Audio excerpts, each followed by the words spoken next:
Hello. Hello, everybody. Hey. Welcome to the Best Hello. Overall Show. Thank you. BO Show. BO show. At least you're not calling it the BO show anymore. That's not good. Yeah, we're not doing that. Yeah, we got. I am Joe. I am here this week. This is a full house. We haven't had this in a while. It's been 4 a minute. people, yeah. The last time we had this many was when we had that like 5 or 6 person show before LVO or before World Champs. 4 Worlds, yeah. Yeah, that was a while ago. Was that in November? Jeez. Time flies. Yeah. Yeah, we have Doesn't Noah, Cass, and Liam. Hello. Thank you guys for having me. It's a pleasure to be Thanks here. for coming. Yeah. So you guys had a big thing going on 2 weeks ago. We did. We had a big thing going on. And in fact, we could describe that as I don't know, like a tribulation. I think we could describe Cascade Clash as a tribulation. For me at least. For Liam, it was probably more of like a really fun, challenging thing he did. For me, it was like closer to like emotional and physical abuse at the hands of all my friends. I'd say it was something. Oh, well, you took it really well, Noah. You took the abuse very well. You know, it was one of those things like in the Majestically, one might moment. say. Yeah, like in the moment it was good, but I swear to you, the next day I woke up and I was emotionally and mentally and physically just hollowed out. It took 3 days for me to be a functioning human.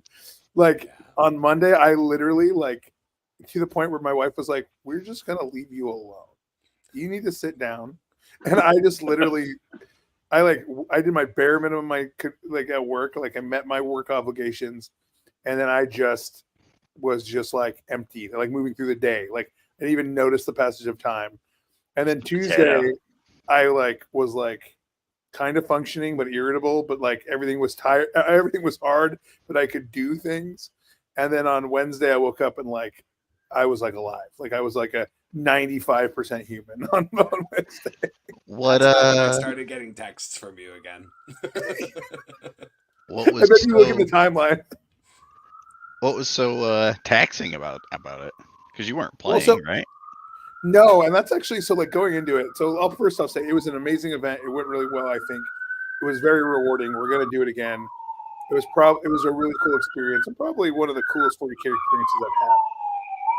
That being said, Liam's being raided by the police right now. Apparently, someone swatted Liam. That being said, so I was the head TO for the RTT pods on Friday, and then 100 and I think like before drops it was 116. After I cleaned up all the drops on Sunday, it got down to 108. 108 person event over 2 days, and I was the Cascade Clash event lead for the entire event, which included 1, 2, 3, 4, 5, 13 individual tournaments over 3 days. Damn. Right. And all those had, other than me, had like their own like head TOs, but I was like, you know, solving prize port issues and doing tech support for the computer and the printer and like resolving issues. And that was all just like the administrative part. And then the actual running of the event, I think the reason it was so depleting, part of it was like I was up at 6 a.m. every day and I went to bed at midnight every day for Thursday through Sunday. And then I think the big reason it was depleting is because like, I think we'll get to this when we start talking, but I think the judge team, we judged that 40K event differently than I've ever seen any 40K event other than maybe an open judged, right? We judged it very much like an open with like the intent for like resolution and that kind of stuff being in place. And I think because of that, there was kind of like, I like took on the burden of ensuring an enjoyable event for everybody. So like I was like acting as the like the personal surrogate for everybody's potential discomfort, like trying to ensure everyone had a good experience throughout the thing, which meant things like we had 2 different tables that we had to actively judge, which is probably an entire call on in and of itself. I also have to grab my battery, but yeah, that was probably one of the biggest deals is just how extremely like important it was to me that everyone had a good experience, and the things of like taking on other people's like emotional stuff. I had 2 different players cry, like, Whoa. and it was, you know, frustrations and emotions were high and all these things, and that's cool. But like I was everybody's counselor, dad, you know, best friend, bartender, enforcer, and threatener of physical violence. And then I was also running, you know, this big event. So I think at the So end, here's the thing, though. You're all the usually skills. those things, but you're not usually also running an event. Yeah. Or like the other thing is when I'm in my 40K place, I'm not those things. When I'm at the table, I'm first person shooter mode. I'm the princeps in the Titan, right? I'm like 40K is like the place I am the most chill. I am totally relaxed at the table playing. I'm like happy, doing stupid shit, having a good time.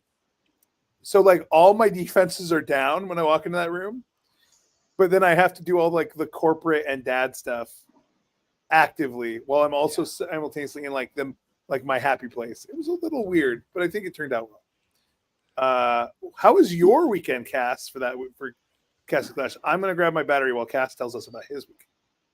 Well, my weekend was actually it was kind of in the middle of those two things. It was the first time I'd ever judged a larger event. Like I've judged a charity RTT once before, but yeah, it was interesting realizing like, wait, I know this game really well because Liam is my best friend and he's not just a rules lawyer, but he's actually a lawyer too. So when we get into a conflict, I have to like properly cite where the rule is. So I like thanks, man, because of your pedantry, I was very good at it. I thought. But what was really fun for me was the paint judging. So like Noah did a really good job. You know, he consulted with me, got a little bit of feedback, but it was largely his baby, the rubric that we used. And so, you know, I got to go around and really apply that rubric across all of these really awesome armies. I kind of bullied a few people to fill out a rubric that like weren't going to. I'm like, guy, your Custodes army looks amazing, Chris. Like, fill out a goddamn rubric. Oh, calling Chris so, out. Sorry? Calling Chris out. I am. He has a gorgeous Custodes army. And he was about to not let me judge it. I'm like, no, bro. So yeah, it was really fun. And like, you know, I think my favorite part of the experience of doing the paint judging was that I got to be the paint judge I always wish I had when I was like coming up in the hobby scene. And what I mean by that was I had a lot of really great, talented miniature artists come and ask for my feedback and like, how can I make this better? And what would, you know, like having to really explain why I gave a 4, not a 5 on a certain metric, or, you know, what they could do to just make the army look nicer and things like that. Getting to give that very specific feedback about a topic that I'm like hugely nerdy and passionate about was really cool. So I think that was a big fun thing for me, and Noah kind of taking on the larger organizational challenges let me just kind of be present as a judge and as a paint judge and really just enjoyed that. So it was fun. It was exhausting though. Like I kind of expected that I was going to be less tired than you normally are after a tournament. I was definitely more tired. I was definitely more tired. Yeah.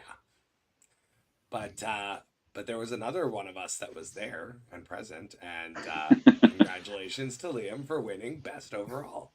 Well, thank you. Yeah.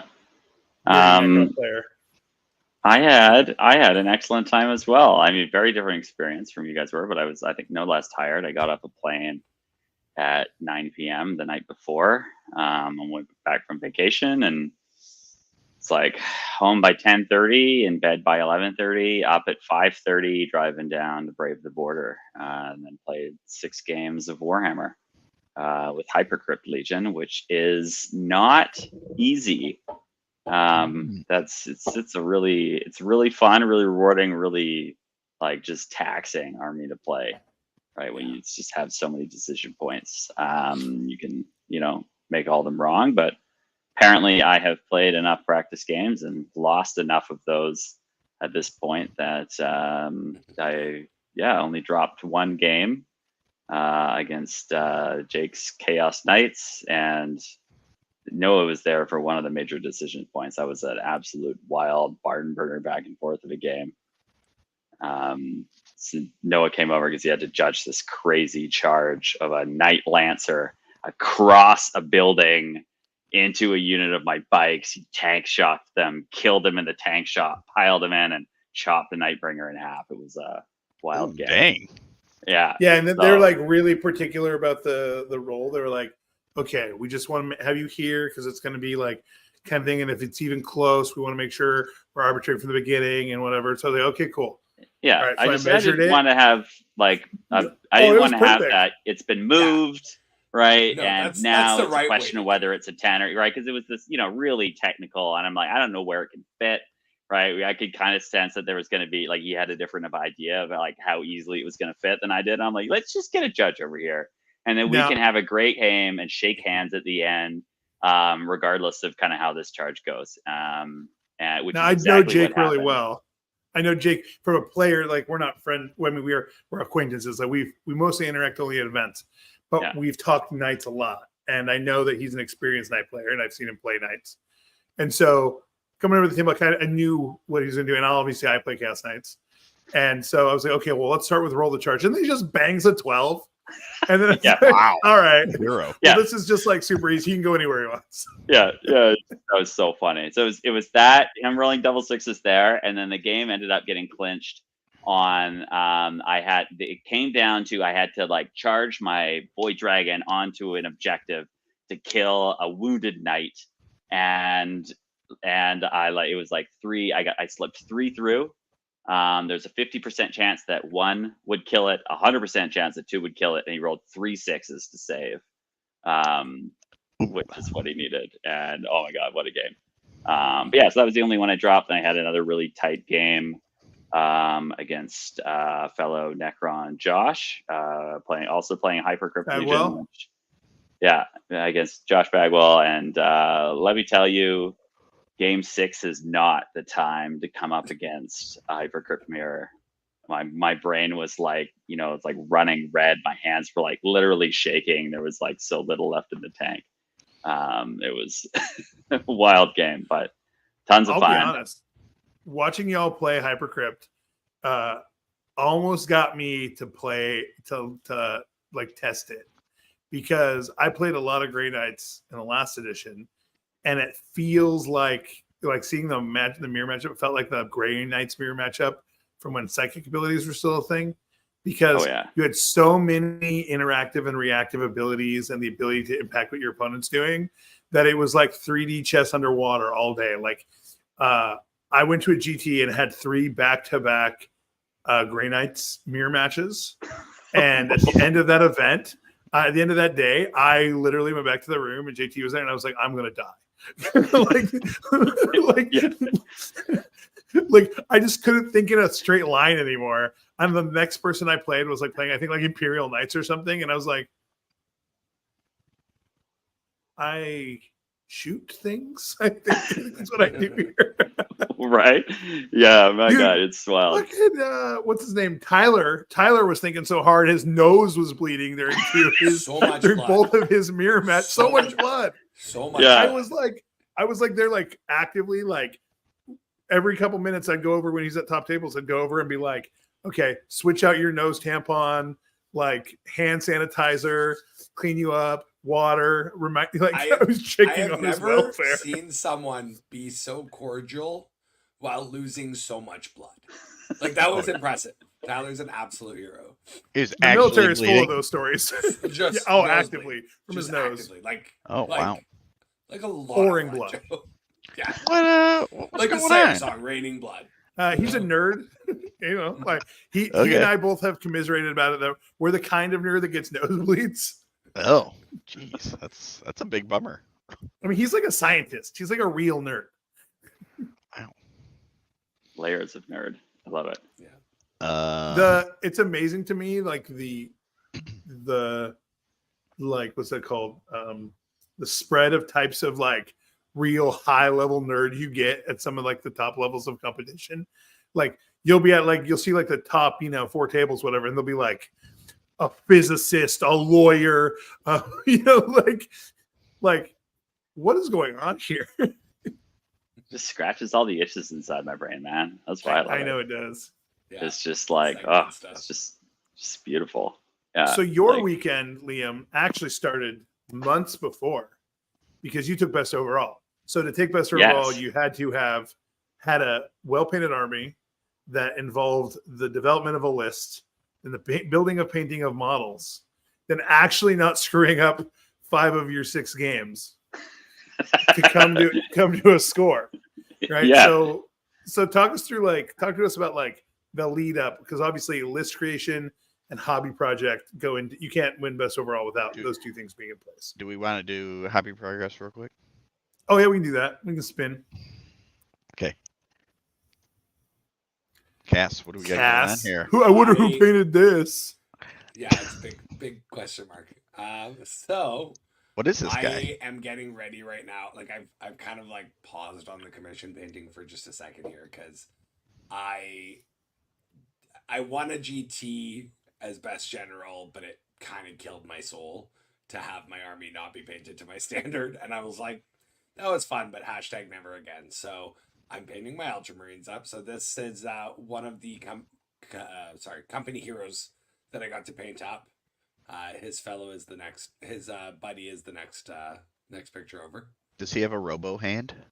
He does have a robo hand. Oh, I love the robo hand. I'm about it. Like it's very Luke Skywalker-esque. And then we've got the fellow with the mastercrafted 3 damage heavy bolter that's sustained 2. I'm hoping now that I've painted him, I'll actually do something with him, because the gun on paper has so much like pizzazz, but man, every time I roll it, I fail to wound. I have not wounded like once with this goddamn heavy bolter. I love that you have like that your Marines aren't just all white face. I absolutely adore painting diversity. Like it's fun because here's a secret about how I paint my Marines. Most of that blue isn't a pre-mixed blue. Like I just kind of mix it on my palette as I go. Oh. So nothing's ever exactly the same, much like in real life, much like people. So thanks for calling that out. This was actually really, really fun because the last face that I had painted that was black was like I was like I didn't do the tones right. I didn't nail them. So I have an art book about mixing oil paints for portrait painting that I like poured over for this one little head. I'm like, okay, we're gonna do this right. So it was a lot of fun. Do all the heavy bolters now have this like bracket on the front of it? I don't know about all of them, but just like this is just a mastercrafted one. Don't the Inceptors have these too? So it's a Primaris thing. Okay. It's present on the Primaris Inceptor ones, and it's present on some of the new sculpts. The idea I thought was like, I thought they were trying to go for like being able to like hold it from the front. I don't know honestly why that bracket is there. As a person who has actively employed a machine gun as my job, I have no idea why that bracket is there. Is it to keep the barrel out of the ground? I mean, maybe, but like you can do that just with discipline. With how disciplined Marines are, like Space Marines are, I wouldn't expect they had to be like, we have to engineer special equipment so you don't lean on your gun. You don't think that's yeah. You say that. No, I've seen a lot of Space Marines fail in their battle shock tests lately. Okay. The only thing I could think of, and this gives you, I'm going to tell you a detail about this specific, like how it's set up, which will make it much more terrifying and badass. But I don't think that's why they thought about doing it. But this is the only reason I can imagine why. So when you hold a weapon to someone point blank to their body, you press it to their body, it increases the potential for things like jamming and those kind of things because it offsets the pressure in the weapon. right? Because it's all about pressure and gas and all the, like especially a gun like this is like probably like gas fed, right? You shoot the thing, the gas pushes the bolt back, relocks it in place, you hold the trigger down, the little sear drops down, the bullet goes back forward, does that over and over and over again. It's being driven by the propulsion of the round that it's firing. So if the end of the barrel's jammed up, potentially reduces efficiency, all those kind of things. So the only thing I could think of, this is here. So when you press it against somebody's body or something, that you're still getting optimal output while you're shooting someone point blank in the face. If anybody is going to shoot somebody point blank in the face, is this guy right and here. then an extra if it's like Ultramarines, because that means they thought about it probably for Tyranids. So all I can think of, this bar exists explicitly to run up to it like a Carnifex, hold it against his body, and pull the trigger, and make sure you're doing it the most efficiently possible. The Screamer Killer. Yeah, that's the only thing I can think of. I love that. I wonder if it's in one of the promo videos, like the animations they've done. Yeah, it's like him hitting it with somebody with it or something. That's rad though. Yeah, I would say it's so gratifying seeing you painting your own minions again, Cass, because I get pictures all the time of the stuff he's painting, and it's like other people's models. I'm like, what is this trash? Like, it looks great, but like, come on. I gotta share the love, but it does feel good painting blue again. Heavy bolter. Except for these ones, I wanted to kill myself throughout this. The Centurion models are like really cool. There's a lot of big shapes on them. You can really get the lighting. You can really get into it. It took me a week of my free time, basically, to get to this point. From the like already battle ready blue. Okay. To just you see those crispy highlights, like I love them, but my God, this model is a lot to do. I am glad that I'm not going to be running more than 6. Are they plastic? They are plastic. They're good models, but like chunky boys. Sorry, chunky boys. Chunky boys indeed. So the blue is done. I got to finish these guys. And Noah, I didn't listen to your advice. I submitted my list with the new scout loadouts that I want to do because I wanted to build and paint the scouts. So I have to finish. Whatever brings 6. You joy. I don't know if it's going to bring me joy until it's done.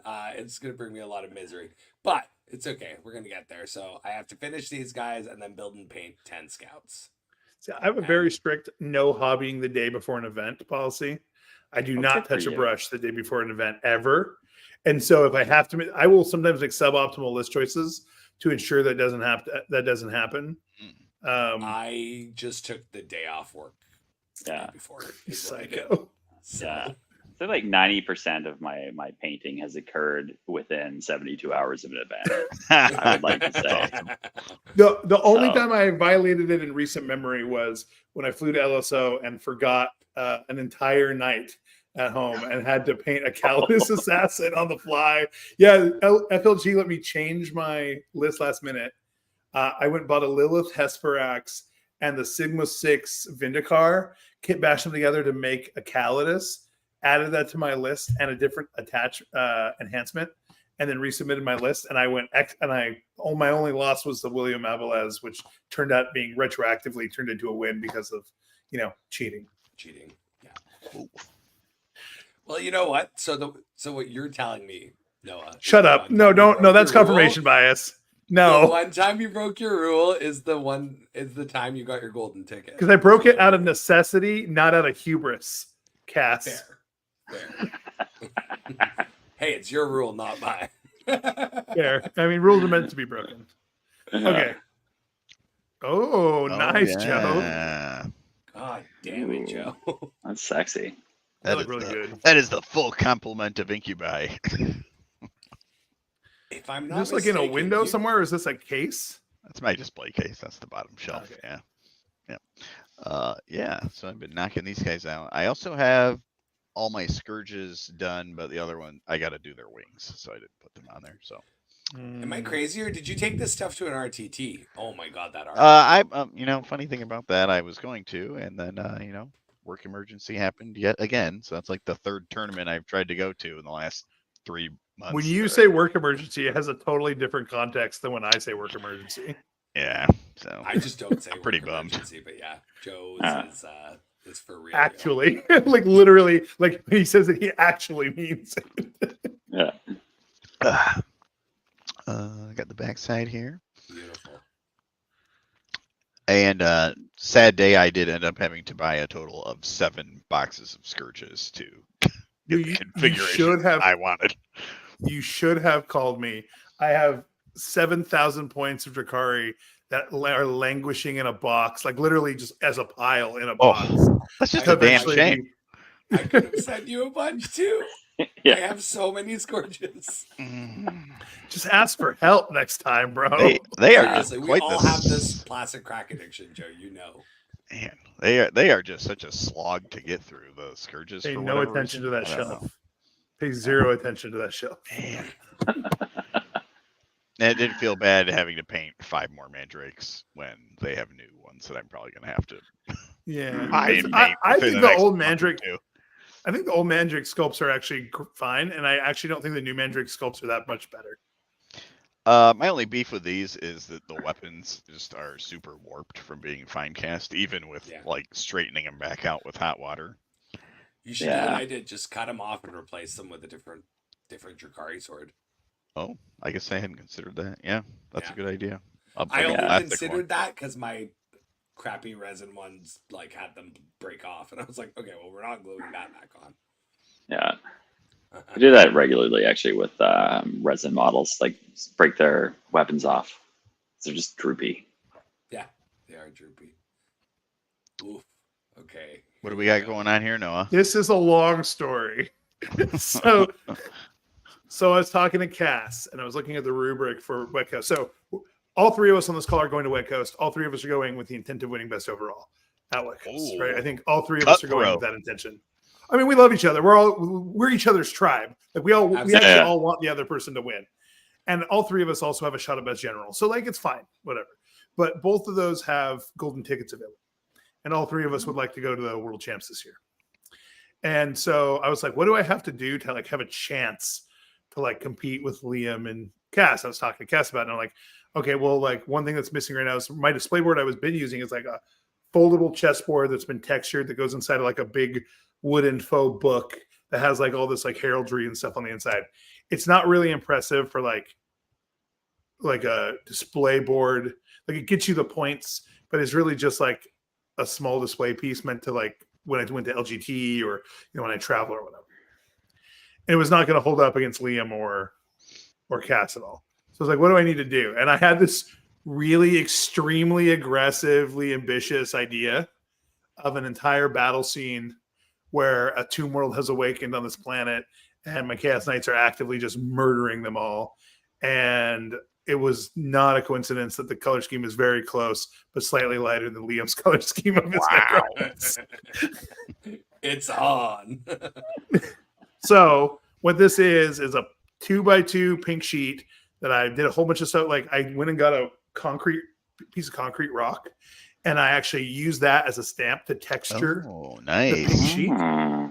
And then I went over it with Elmer's glue, sprinkled some coffee grounds and rocks, and then I used a big circular brush to texture the Elmer's glue as well, so that there are no brush strokes. It all just looks like actual texture. Oh, gotcha. Yeah. And then I waited for it to almost dry and then reactivated it with a layer of matte varnish over the top, which caused the matte varnish to crackle and tear apart and those kind of things. And then I went over the whole thing with black spray paint and then dry brushed it and highlighted it up 2 levels. And then I made this giant exploding pylon shooting a night scythe that's being actively turned by the Rampager, who's got a hold of it with his siege claw, turning it like it's his sidearm. And then I was like, okay, I need some other stuff. So then I have these wraiths over here where they're actually like taking, I don't know if you can quite make it out, but there's actually like tracer fire coming in, and I painted the sparks. I had to clip tiny little pieces of metal and glue them on and then paint them as sparks flying off where the tracers were impacting. And then one of them... I just want to pause you here. There's so many steps of the way where I'm getting a picture. And I'm like, you know what would be awesome? He's like, yep. And then sends me exactly what I was thinking in the next picture. Like the explosion of that flying croissant. I was like, you know, it'd be really cool if he's like, I'm already on it. Boom. And I'm like, oh, you know, like the shots are looking good, but there's a little something. And he's like, yep, ping. It was funny, just like kind of walking through this process with you via text. Yeah, Cass was like my confidant, and then eventually I started talking to Liam about it too, and started sending him pictures. And so like you have one side where they're fighting the wraiths. There's like one wraith you can't quite see him, but he's being melted by Melta. So I like hot glue made like him melting, and then painted it up. And then this rampager or carnivore is fighting another one, and where his claw hits the other guy's claw, I have lightning coming off of it. And then like the lancer is fighting a bunch of constructs. And then I think the scene before was the warriors coming out. Maybe one more back. I love that you have the tombstone. That's a hateful model to put together. And you've done it just for this display board. Just for the display board. And then we've got these warriors that are fighting off, and they're like the rampager and the thing. They're taking all this fire from the dogs. And then I was like, okay, I need a backing. And Cass was like, do spray paint art. So I watched a video that Cass sent me, and then a bunch of other videos, and actually did the spray paint, like with the bowl spray paint art to make those two planets. And then I painted the foreground. It didn't quite turn out how I wanted, but I think it's fine. And then I messed up some places, so I just had it be on fire because I knew I could do the fire well. And then I had some pyramids in the back shooting lightning into the air. And this was a really cool project because it involved like I had to clip like metal rods, and like the laser beam going through that croissant is like actually just a giant metal rod that I drilled into the pylon and inserted it all the way to the bottom into the pylon. Wow. And then I built the entire explosion around the metal rod. Like I drilled a hole through the croissant and then tore off pieces, and then took lightning, like bent pieces of metal, and have it suspended. And then I put on the fluff. So it's been like a lot of work. It's been like, but I think I've done it the entire thing in like a week. Yeah, and the amount of time it took me to highlight those Centurions, you've done this. It's amazing what you can do when you're like really excited about a project, right? Like, you know, something like this goes so much faster than like highlighting a dozen guys. Well, and also it doesn't have to be precision, right? Like it needs to look good and all those things, but there's a lot of liberties you can take. I still need to do a little highlighting, a little like airbrushing to tie some things in. There's a close view of like, you see the sparks coming off. Yeah. Oh yeah. That one guy's getting shot in the face in the back. Stupid warrior. Sorry, son. Nick Vallejo's called this Saving Private Zarek or something. Like, because there's like a guy melting in the middle behind that warrior. There's a guy like laid back like this, and his like lower half is melting, but he's still alive. That's amazing. Yeah, there he is. Oh. Gotta beam him back to the crypt. Yeah, and this is just me messing around with the that was my first attempt at spray paint art. What is that? Can you explain that a little bit? Oh yeah, so what you do is you start with a piece of paper, and you basically make a circle, and you do a couple different colors. Then you cover all those colors in white, and while the spray paint's still wet, you take a crumpled up piece of like magazine and you dab it, which makes the weird texture there that you can see on that planet. Then you put a bowl over the top of it, and you spray paint the entire thing black, the entire piece of paper black, other than what has been maintained on the thing. And then you can do a little white on one side of the planet for a highlight. And then you can do a bunch of little different like color effects in different places on the thing. And then you spray some white paint on your fingers and flick it down to make stars. And when you pull the bowl off, it looks like this. It's really fast. It looks really cool. It's very easy to do. And it's basically doable with any glossy finished, cardboard, whatever, and spray paint. Yeah. You can do any colors. So it's a really easy way to make a backdrop that looks cool, is art you did, and literally you can do it in like an hour or less. Did you use airbrush or actual spray cans? No, that's just spray cans, man. Rattle can in the driveway. Wow. That was my second. You never seen that? It's like people do it like performance art, like on the street. Like they'll make it for you, like while you watch. Oh, It's pretty Just cool. minutes. Yeah. And then these are just in progress photos. You can skim past these. These are just my hobby desk all wash with insanity. I love the raids. Those things are in high supply right now, or Yeah. high demand right now. They are I hard got like to 7 find. more that I didn't mutilate. I was very happy when the new book came out that I had 15 battle ready wraiths just sitting in my closet. I like the crushed can of monster. That tells a story in itself. That's a 5 for expression right there, Noah. Awesome. Oh man, that's amazing. Oh, here's melted guy. Yeah, I took it further than I like highlighted with white and did some red on the edges and a little bit of black for where it's cooled more. But yeah, geez, with how rare wraiths are to get right now, that's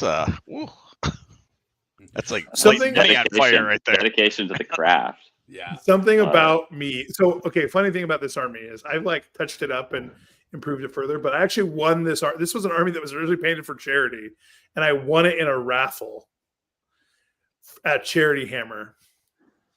And it's been sitting on my shelf unplayed. I still have like a ton of those Necrons, but like the thing about me is if you look at my knights, a couple of the knights are standing on broken pieces from the original 1985, 1990 Killa Lander set that was like up until it got recently reproduced was like $300 to buy, and I was just murdering pieces of it from my bases.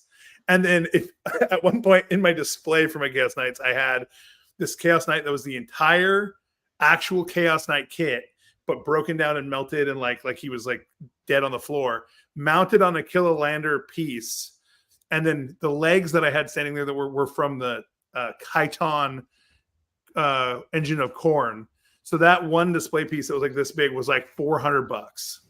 I love that. Right, it was like this big. I have a habit of sacrificing everything and anything in my hobby room for the achievement of a goal. And sometimes I look back and like, oh yeah, my display costs more than the army I'm going to build. Interesting. I was like counting up how much money's for the stuff is on that display board. I'm like, yeah. I mean, just like the pylon. They don't make that pylon anymore. yeah, that pylon, and it's big. It's huge. And you got the plane. You've got like what's like 2 Tombstalkers on there. Box of wraiths. That's an investment. Warriors. Is what that is. Yeah, I love it. That's great. It tells a story, which is on the rubric. Yeah. Ooh. That wasn't accidental. Yeah. So this is a lot. Yeah, you can skip these. There's just a lot of these. Mia Ace Hardware just like collecting metal rods. I have like an entire like collection now of different size metal rods over here for like different things. There's my Rockies texture. Wow. Crazy. You're a beautiful madman. I am a madman. So I do want to be cognizant because both you and I have hard stops. There we go, Liam. Right. There we go. On to Liam's army. So and kind of like I'm gonna preamble this. So Liam and I have always kind of pushed each other in terms of both like how well we play the game and how well we paint our armies. We've both been, kind of contenders for best general at events and best painted and that sort of thing. But like and this is starting from like 8th edition fantasy days. But in 40K, Liam has had a Necron army for a very long time. That was 8th edition is when I started it. That was not what we're looking at now. So when Liam and I were talking about this, we're like, okay, what's a good subject? And it's staying on track and seeing through a hobby project. So like this is seeing this for me. And of course I went and I made Lee also judge this separately because like I did judge it. I actually marked a point off of your rubric if I remember correctly. But then I also independently had Lee go and judge it just to make sure I wasn't being biased. Which is how you got, like that plus your game performance is how you got your best overall. But talk to us about the struggle and the feeling of actually like seeing that glow across your entire army and bringing it home, basically. Yeah, well, I mean, like basically everybody in competitive 40K, I ADHD, and if you don't know, you haven't know. Surprise! Go Google some self tests. Um, but yeah, so I've been working on this project since 8th edition. I came at it after Warhammer Fantasy died, and I'd been doing this ridiculous basing scheme. I was like, this army is gonna be easy. I'm not gonna do any conversions. I'm gonna buy pre-done bases, and we're just gonna try to, and I was basically trying to edit myself to like, what can I do to get this army done? Right? Stop the kind of perfectionism, and then I decided to do a whole army base in OSL. So I just threw that right the fuck out the window, and started it on this. But yeah, so I've been working on this project since 8th. There are 2 models that were in the kind of some of the first models I painted in here. Actually, those 2 Locust Destroyers hidden way in the back were from those days. But then everything else in this I've just been working on, and I think a secret to share here is I do not consider a single model on this display fully painted. There is still work that I have to do on all of them, and I've been worked. So these Doomsday Arcs, I started them in 8th edition, and at the end of 8th edition, when the 9th edition book came out, they're trash, and so they were in like. I think I gotten them primed, and I just stuck them in a bin and I put them away. And then the wraiths, they went away for a long time too. They get rotated back in. The Void Dragon here, I painted him. I built him for LVO in 2023, I guess that was. 23 was the one that just happened. Well, it was 2024. LVO a year ago. Wait. LVO isn't in December. Yes. Right. It's not in December. LVO a year ago, and I brought him there, and his body was wholly unpainted. His spear was wholly unpainted. But I had built him, and I had painted the base and kind of dry brushed the wings, and kind of basically just done the metal. And that's kind of how I've been working on this army, is that I will build and convert a model, and kind of play with it in some practice games a bit. And when I decide that I want to do it, I just do full send, and I do the metal, and then I spray the blue, and oftentimes that's as far as it gets. And then that's my army had been kind of languishing that state for a while, and this past year has been I've finally gotten enough points of stuff to the point where I can do a further pass on it, and start actually really getting things closer to where I want them to be. So all of the wraiths, the blue glow has been, got another pass. There's still some edging and stuff in there that I want to do, that I see, but everybody else is like, dude, they look great. And they do look great, but they, to me, there's things missing.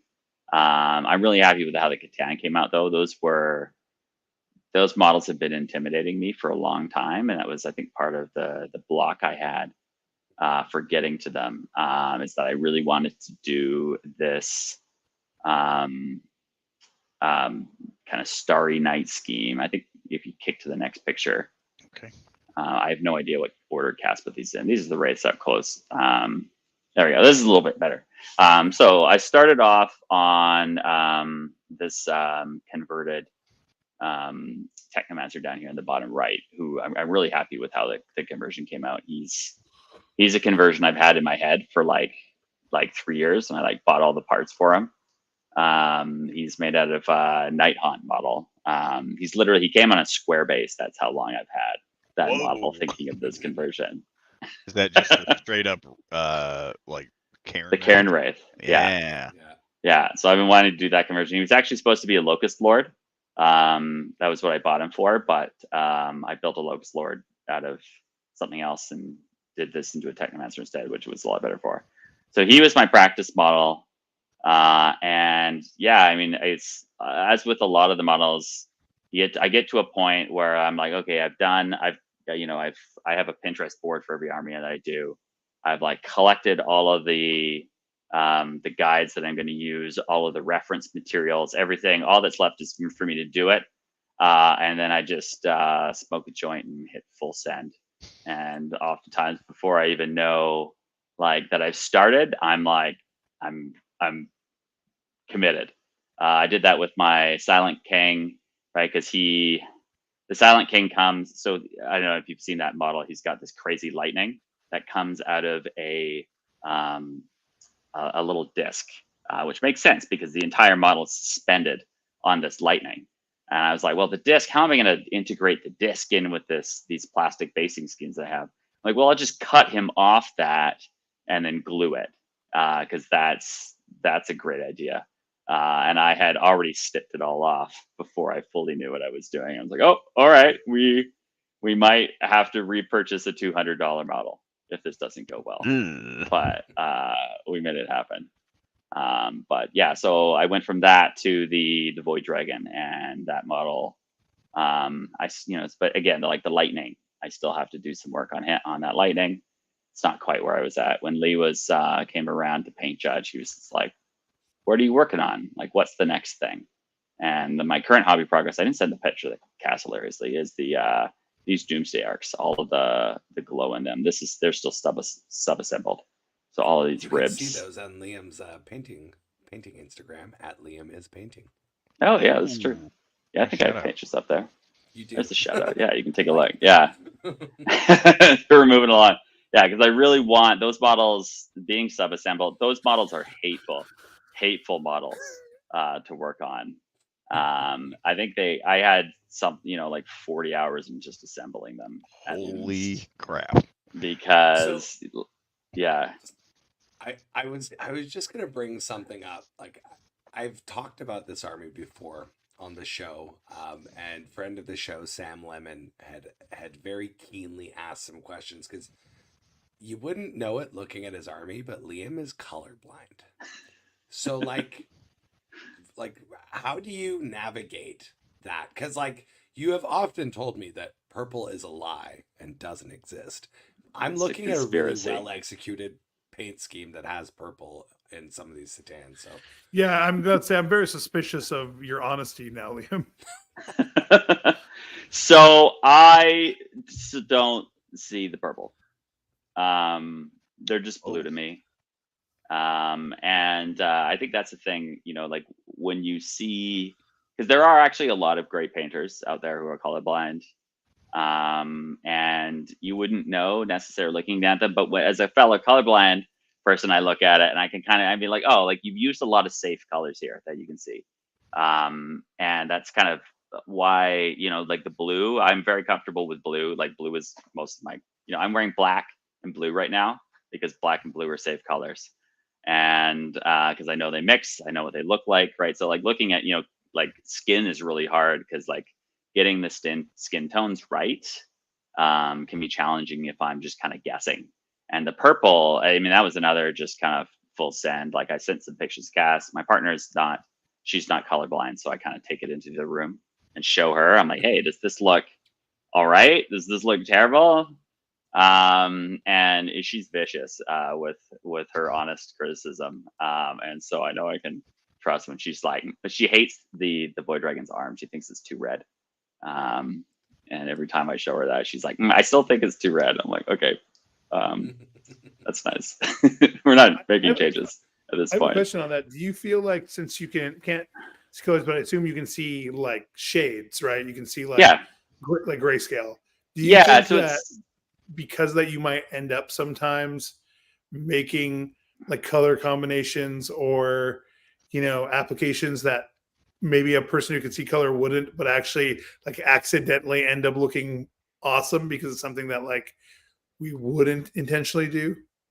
Quite possibly. I mean, I think a big part of the issue with being colorblind is courage, right? Like it's like, when you're painting and you see it coming along, you have that courage for being like, this looks good, right? But oftentimes I have no idea, right? And this purple, right? I honestly couldn't tell you what parts of the Void Dragon are purple.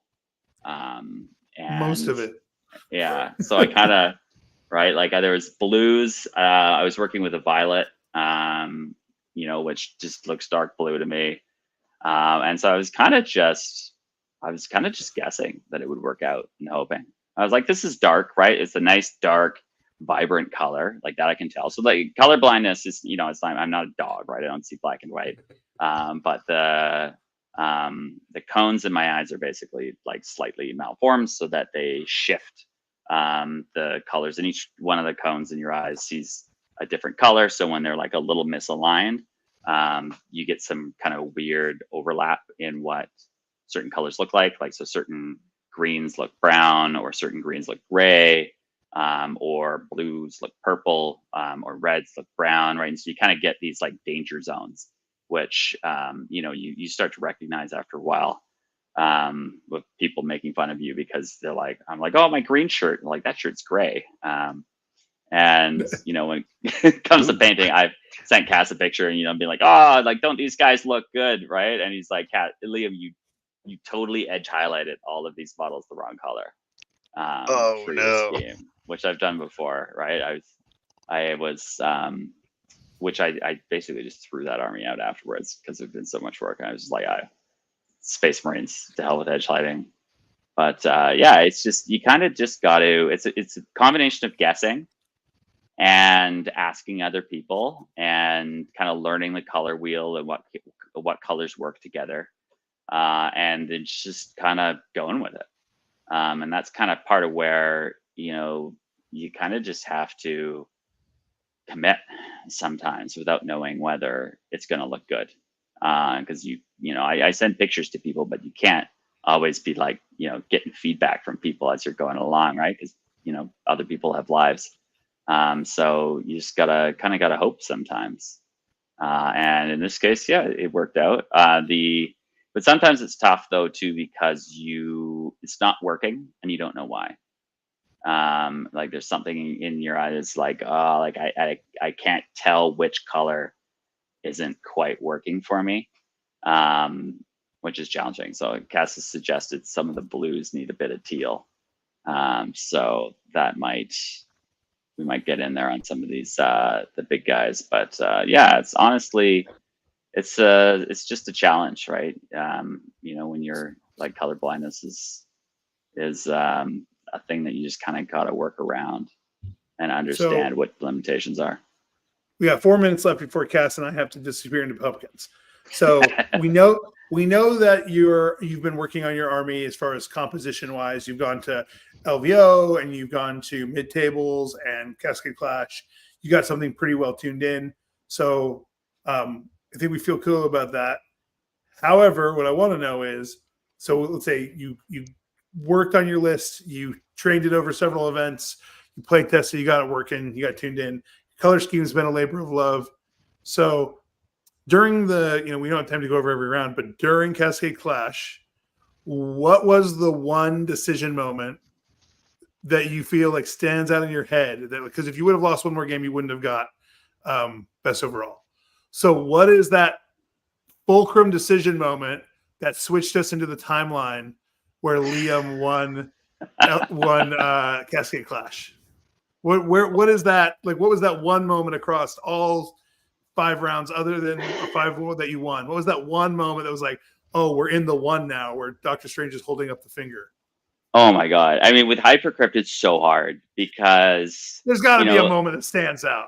Yeah. I mean, it's this sprawling web of decisions, because you can't always tell how a game could have gone differently because your models are like spread all over the place, right? There's times where like my Catan almost died, right? Like, left on 1 wound against like Mike's Custodes, for instance. That was a great game, and my Catan just like he put Trajan's unit, went into the Void Dragon and bounced, and he lived. All right, so here's a wording then. So of your other games, what was a decision that you were like going back and forth on? You decided to do it and it worked.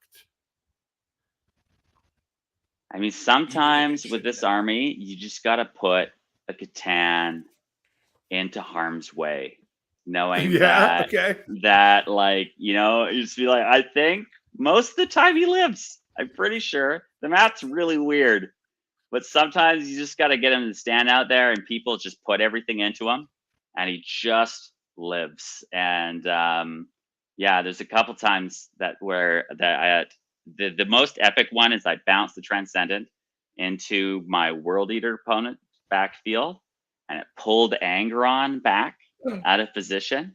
Ooh. And Angron went in, and he swung with all of his might, and he did 7 wounds. That's a timeline decision for sure. That's a timeline decision for sure. You know what I love? Whether it's your in-game decisions, your Silent King basing decisions, or the use of the color purple while colorblind. So much of how you approach 40K has been sometimes you just gotta do it. And I love Yeah, that. that's one of the reasons I like Liam. Cool. I feel like that's why we vibe. I'm very like, sometimes you just YOLO and it's going to work out. We're just going to, who was it? It was Alex Tau said, you plan. And then for the last 10%, you just trust that ADHD is going to bail you out. Yes. Yeah. I mean, your brain's doing so much that sometimes you just got to trust that like your gut instinct is like, yeah, no, there's a process. It's running away. It's like screaming in the background, and it just came out of nowhere and just like, Liam, he'll live if you just throw him out there. I'm like, all right, I'm pretty sure that's the case. Sometimes it goes spectacularly against you, but you learn, and then next time maybe it doesn't happen. And the Satan has been really fun. I've been loving the Transcendent Satan. I painted this guy in an evening back in 9th edition, and he's been treating me really well. But also, playing with beautifully painted arm models, as Cass knows, they just do better. Sometimes when you've poured that love into that model, when you really need it, they come out for you. Whereas a gray model will just tell you to go fuck yourself. Yeah, very good. That's fair. Sometimes that ADHD goblin back your head is smoking crack, and sometimes he knows what he's talking about. Sometimes he knows what he's talking about, and I love that. I'm gonna steal that ruthlessly and use it in my life. So Cass and I need to bail. If you guys want to stay on and talk about nitty gritties of individual matches, you can. But otherwise, Cass and I need to bail, and we love you guys. Yeah. All right. Love you guys too. Thanks for joining us, guys. You're wonderful. Thanks, Liam, for coming and taking all the Americans' lunch money. And I'll see you at Yeah, I love that. That made history because Team USA, the USA Wargaming Federation, first time they're giving money out as a prize, and it went to a Canadian. Bless you. Liam. Got him. Take care. Got him. Liam, do you want to talk about your list real quick? Yeah, sure. So, why don't I can talk about my list real quick, and then maybe we can. I got your game. I got your games. Pictures. Oh, okay. But I can talk about my games real quick. So I did so I play on Team Mid-Table Tactics.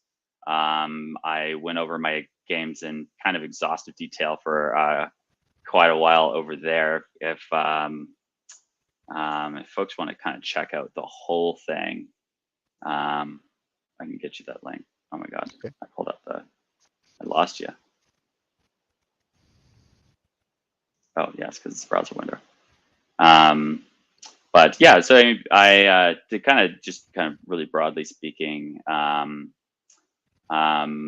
first game I played into Grey Knights. What do you want to say what your list is real quick? Just go through. Yeah. Oh yeah. So which was my list here is 3 Catan. It's a very reasonable number of Catan.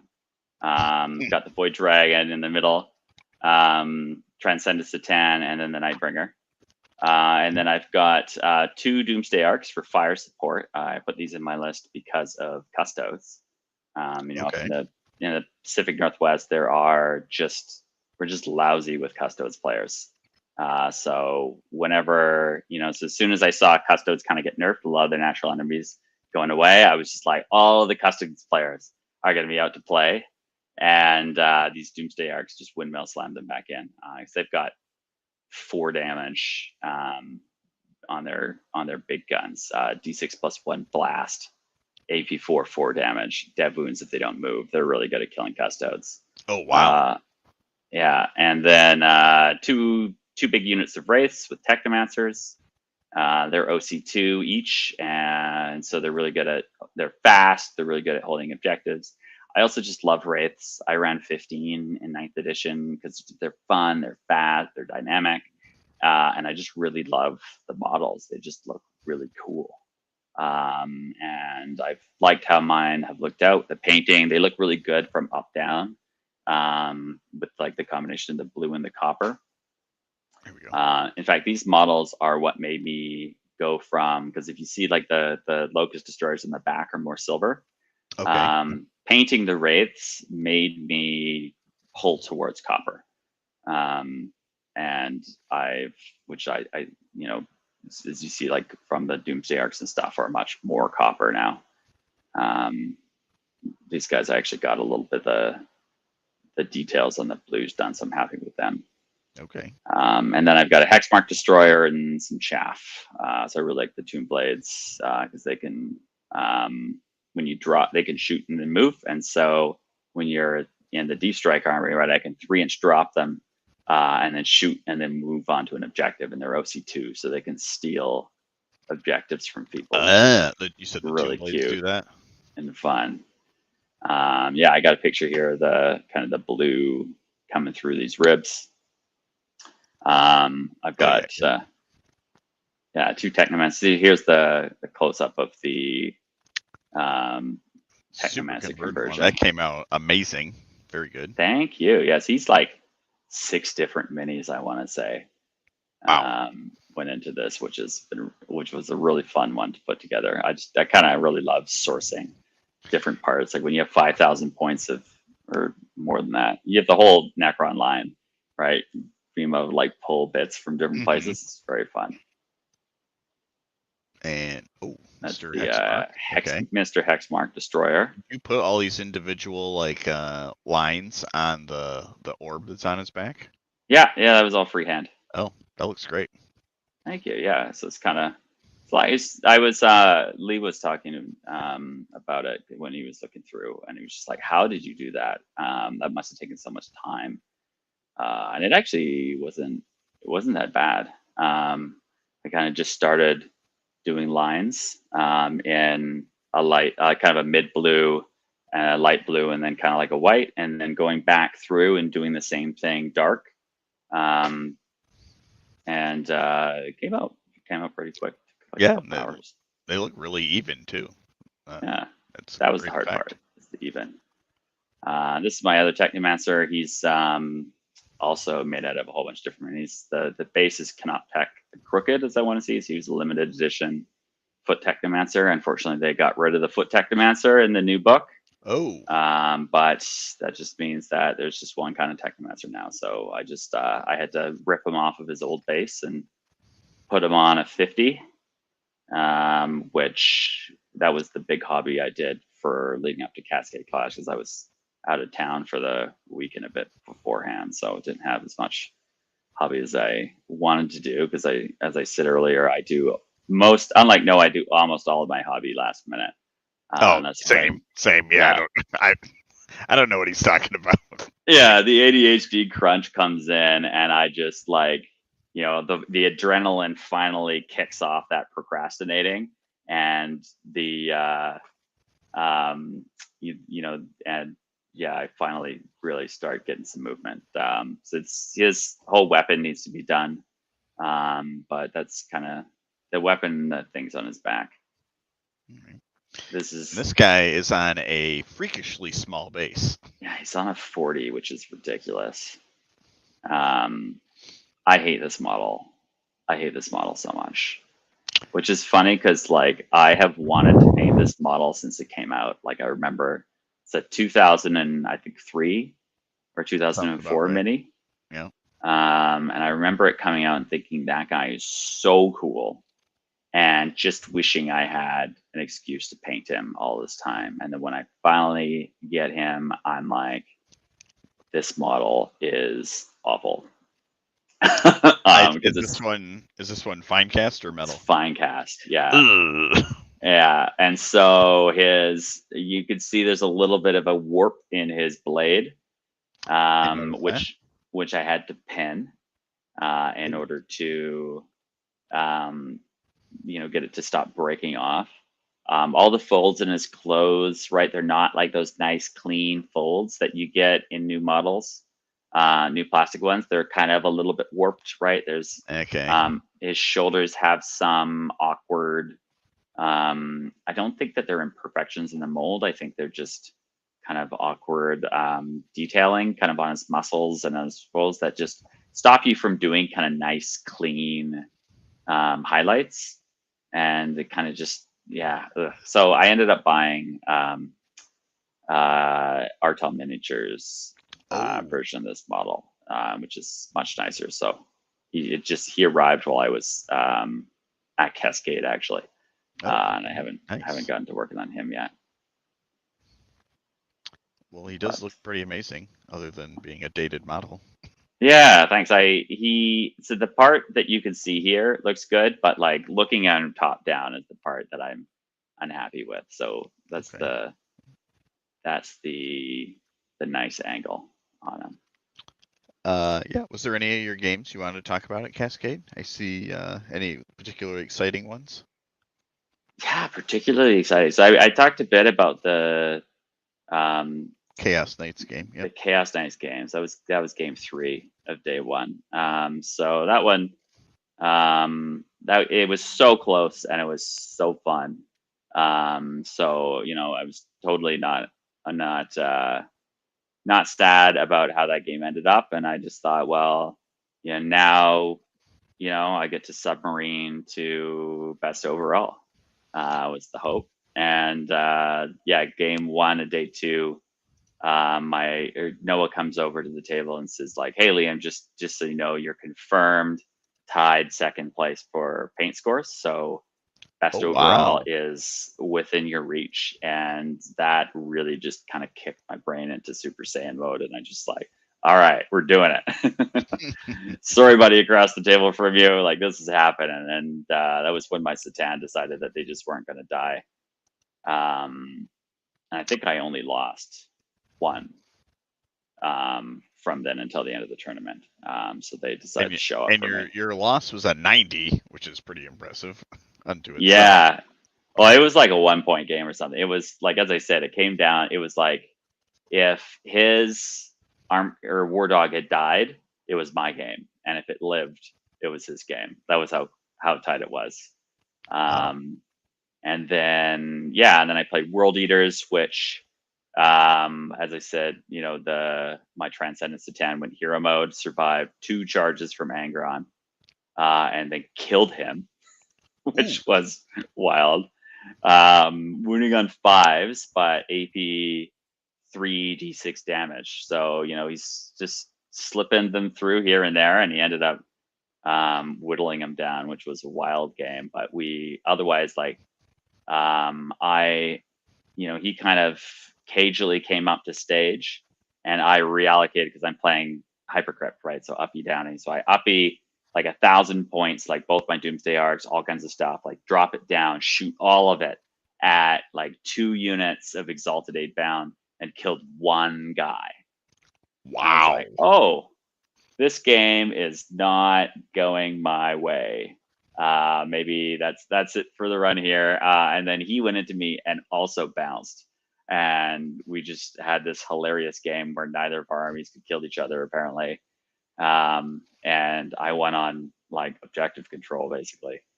And then game 5 was against my friend Mike Garcia.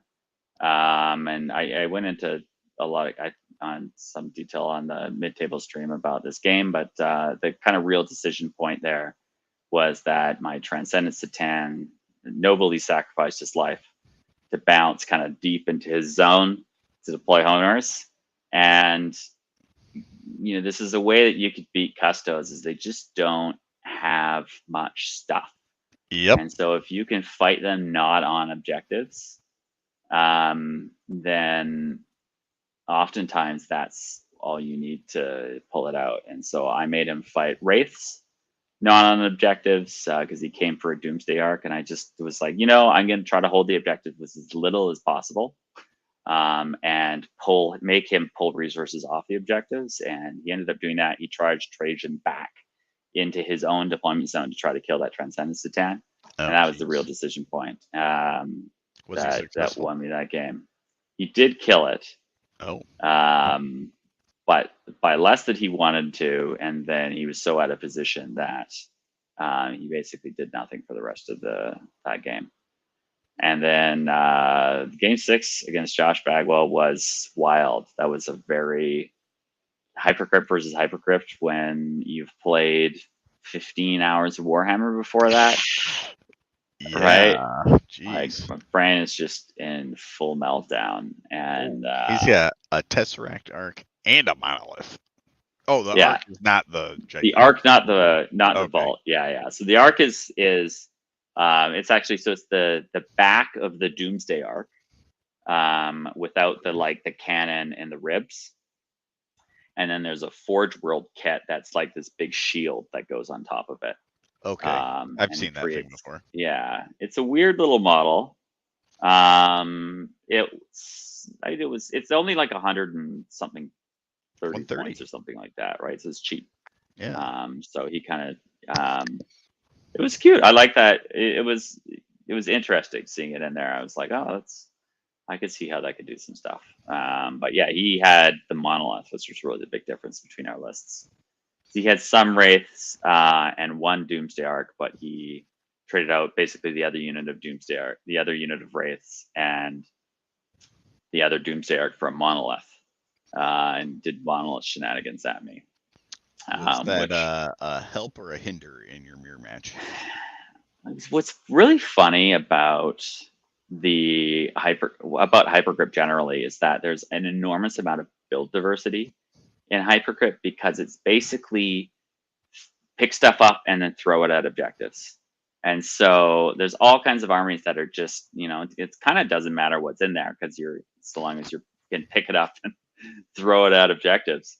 And but the Monolith is like 5 out of the 6 strats involved with Monolith. So so 4 actually, I should say. So I have basically 1 relevant strat that I can use in my army, which is 3-inch Deep Strike. All of the rest of them, I do not have the models in my army to be able to use them, which is funny, and does also mean that I have to keep less strats in my mind, which is kind of nice when you have an army that's taken up this many brain cycles. Yeah. But it did mean he had a lot of tricks that he could pull on me. But I knew what they were, so I kind of didn't let him. The funniest one was the Wraiths, you can, as you take them, you can pull them back to the Monolith as well. So you can either do it at the start of your turn, you can do it in response to one of them getting killed, and you can also for 2 CP charge after you do that. And I was contesting him or coming at him on an objective with my Boy Dragon, and he was like, all right, I'm going to pull the Wraiths over here to take it. And I was, no, because I killed the Technomancer out of there with the precision strat. And now that unit doesn't have the infantry keyword anymore. He's like, oh, shit. Right. Oh, okay. Right. So like all the fun, which is the funnest part of playing the mirror, right, is when both of you know the other person's army, right, and he knows exactly which of my army's units to come at, exactly which pressure to put in. So that was a really fun game.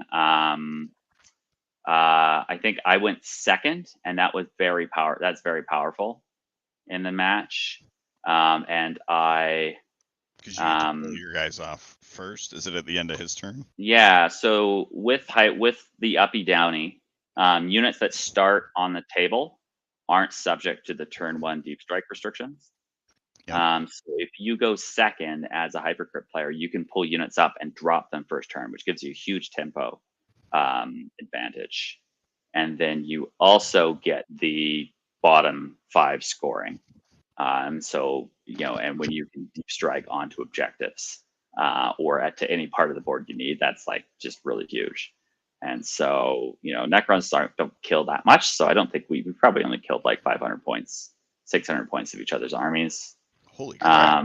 Wow. Right. It was, but I lost. What even did I lose? I lost like a unit of Wraiths. and a Doomsday Arc. And he lost the Void Dragon and the Monolith and the Tesseract Arc, right? So I kind of was like picking away at his chaff. But it ended up being just a really tight, really fun barn burner of a game. So just a great way to end it up. And then I was like, my hands were, there's so little in that tank that my hands were literally shaking as I'm like packing up, knowing like, all right, I went 5-1. I'm like second. They're gonna call my name, but like I gotta get this stuff away. Oh man, Very funny, but it was very gratifying to have, because the paint, the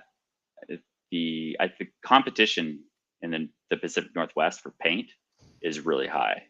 So it was, there were some really beautiful armies there for the judges, and the judging team did a really great job, as Cass was kind of saying. What he tried to do, I think he really succeeded at, which was to really get in there, appreciate kind of what you've done, give feedback, ask you kind of where you were taking things, what you've done. Just really, it's like having somebody come who really appreciates the art of painting and having that kind of judging done versus somebody who is just doing it because it's their job, right? And picking up the rubrics from people. It's a really good feeling, and I think it really encourages. And when there's a lot of amazing painters in the Pacific Northwest as well, that felt really good to get that recognition. Do you know who you were in contention with for the best overall? Yeah. So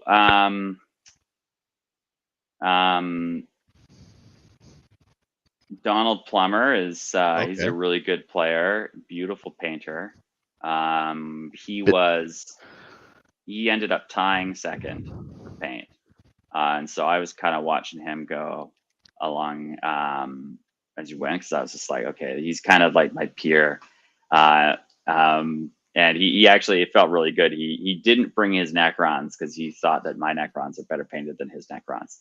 And his Tau were his better showing there.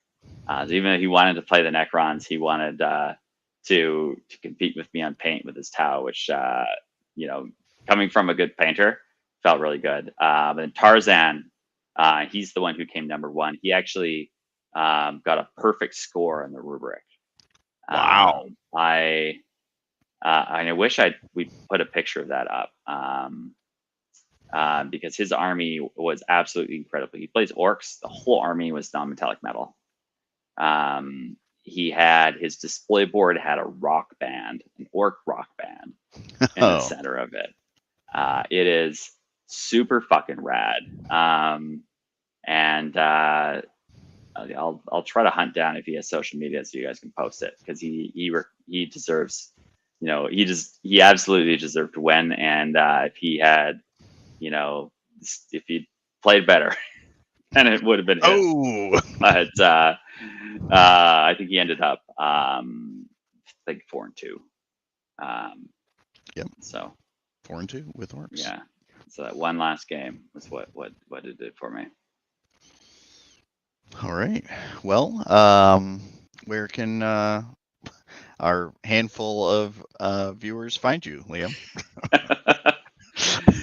Yeah, so I got my handle there, Liam is Painting. I sporadically post hobby progress. I really need to get Cass's girlfriend to take some pictures of my models, because she's really good at that, and I'm terrible at taking pictures of my minis.